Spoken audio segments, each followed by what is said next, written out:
வணக்கம் மக்களே. விஜி கிச்சனில் என்ன பார்க்க போகிறோன்னா, வீட்டிலே குழம்பு மிளகாய் தூள் அரைப்பது எப்படின்ட்டு.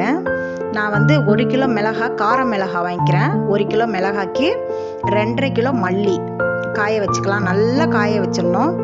காய வச்சிட்டோம்னா நல்லா மடக்குன்னு உடைக்கிற மாதிரியே இருக்கணும். அப்போ போய் நம்ம மிளகாய் அரைச்சோம்னா நிறைய தூள் அதிகமாக வரும். இப்போ 2 விதமாக மிளகாய் இருக்குது பாருங்கள். இது கார மிளகாய், இப்போ நான் கையில் எடுக்கிறது. இதுதான் குழம்பு மிளகாய் தூள்.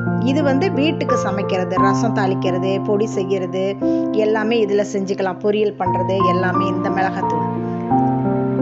இந்த கையில் காமிக்கிற பாருங்க, இந்த மிளகாய் தூள். இது குழம்பு மிளகாய் தூள். இதுதான் ரொம்ப காரம் உள்ளது. இதுதான் 1 கிலோ வாங்கினா 2.5 கிலோ இல்லைன்னா 3 கிலோ மல்லி போட்டுக்கலாம்.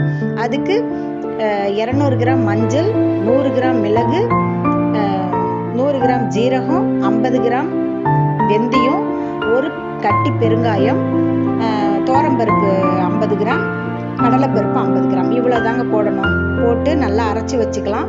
நம்ம 6 மாதம் ஆனாலும் வீணாகாது. அதில் சாம்பாருக்கு போட்டுக்கலாம், காரக்குழம்புக்கு போட்டுக்கலாம், சிக்கன் குழம்புக்கு போட்டுக்கலாம், மட்டன் குழம்புக்கு போட்டுக்கலாம். நீங்கள் எந்த குழம்பு செஞ்சாலும் போட்டுக்கலாம். ஒரே மிளகாத்தூள் தான் இது. இந்த கார மிளகாய் போட்டிங்கன்னா ரொம்ப நல்லா இருக்கும். டேஸ்ட்டு ரொம்ப நல்லா இருக்கும். மீன் குழம்புக்கு, கருவாட்டு குழம்புக்கு, சிக்கன், மட்டன், நான் சொன்ன குழம்புக்கு எல்லாமே ஒரே மிளகாத்தூள். இது மட்டும்தான் டிஃப்ரெண்ட் தெரியும் பாருங்கள். இது கொஞ்சம் திக்காக இருக்கும், அது கொஞ்சம் லைட்டாக இருக்கும். இது 2.5 கிலோ மல்லி. தேவையான பொருள்லாம் போட்டிருக்கேன் பாருங்கள். மஞ்சள் 200 எடுத்திருக்கேன், மிளகு 100, ஜீரகம் 100, வெந்தயம் 50, தோரம்பருப்பு அதில் 50 கிராம், கடலைப்பருப்பில் 50 கிராம். பெருஞ்சீரகமும் போடலாம். பெருஞ்சீரகம் போட்டால் ரொம்ப நல்லா இருக்கும், இன்னும் வாசனையாக இருக்கும். சில பேர் கருவேப்பிலை போடுவாங்க, நான் கருவேப்பிலை போடல. இருந்தாலும் ஒரு இது போட்டிருக்கேன் நான். அது உங்களுக்கு தெரியல, உள்ளார போட்டு வச்சுட்டேன். இது போட்டால் ரொம்ப நல்லா இருக்கும், வாசனையாக இருக்கும் சாம்பாருக்கு. நான் சாதாரண மிளகாவே போட மாட்டேன். ரொம்ப நல்லா கொஞ்சம் காஸ்ட்லியாக இருக்கும்.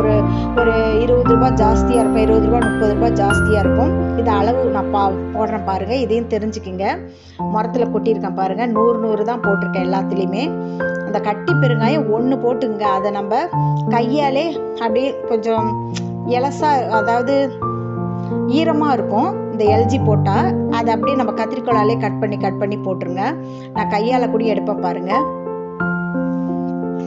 கொஞ்சமாக எடுத்து அந்த அளவுக்கு நீங்கள் கட் பண்ணி போட்டிங்கன்னா வெயிலில் நல்லா காஞ்சிரும். ரொம்ப நல்லா இருக்கும். காரக்குழம்புக்கு, மீன் குழம்புக்கெல்லாம் ரொம்ப நல்லாயிருக்கும். இதே மாதிரி நீங்களும் அரைங்க. உங்களுக்கு தேவைப்பட்டுச்சுன்னா, இந்த இது உங்களுக்கு ரொம்ப பிடிச்சிருந்ததுன்னா கமெண்ட்ஸில் எனக்கு சொல்லுங்கள். ரொம்ப நல்லா இருக்கும். உங்களுக்கு தேவைப்பட்டுச்சுன்னா சொல்லுங்கள். பாருங்கள், மிளகாத்தூள் அரைச்சிட்டு வந்துட்டேன். எவ்வளோ நல்லா இருக்குது பாருங்கள். நான் 6 மாதம் வரைக்கும் வச்சுக்கலாம். தேவைப்பட்டுச்சுன்னா சொல்லுங்கள் மக்களே. இந்த மிளகாய்த்தூள் அரைப்பது எப்படின்றது உங்களுக்கு பிடிச்சிருக்கும். மறக்காமல் விஜி கிச்சனை சப்ஸ்கிரைப் பண்ணுங்கள், லைக் பண்ணுங்கள், மறக்காமல் கமெண்ட் பண்ணுங்கள். தேங்க்யூ.